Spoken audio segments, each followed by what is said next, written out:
Kristie Cleaver has been fantastic and above and beyond the call of duty. She goes out and she spends a ton of her time helping out with our top soccer program. She goes out, individually recruits the kids, the families, deals with a ton of the buildings and getting the space sorted out. And then she'll spend the 3 hours setting up, the 6 hours to run the program, and then the 2 hours tearing everything down. I mean, she does this over and over again. We had 6 sessions this last fall, and she's just a trooper. And to see her with the kids, it's pretty special and pretty impressive. She works with youth and like some kids that end up being sick. And I think she just has a nurturing part of her that soccer becomes a vehicle where she can really bring that into sport. And she can help kids develop and help them enjoy the game and have some fun. And what's crazy is she's not limited to young kids. She's really big in free kicks program, where we have kids that have kind of left the game in high school and they don't make their high school team. She's created a program where they go out and they'll play just pickup games out at some of our stuff, just to keep them involved in the game, even though they may not be the next varsity starter, that they get a chance to play. So she's been pretty incredible.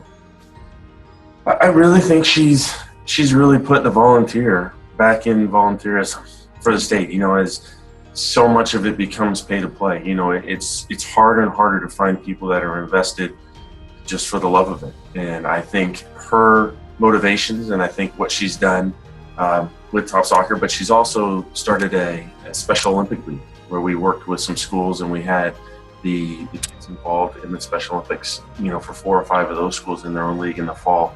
Just really trying to go outside the box and keep what's best about the game alive and not have anybody, you know, going crazy over wins and losses, but it's just about, hey, look, we're playing, and that is a fantastic thing. And that she's able to do that with kids that don't get a chance, that she's providing that for kids that do get a chance, and just, you know what, smile and like an ice cream cone and an orange slice and all that kind of stuff. I think, you know, as we move forward as a state, and, you know, all our top end players get better and better, and we become more and more competitive nationally, I think she keeps at least our part of the state grounded. And so, you know what, it's about the 3,000 kids we have that aren't competitive players, that are really the life and blood and the important part of it. She has a ton of tenacity.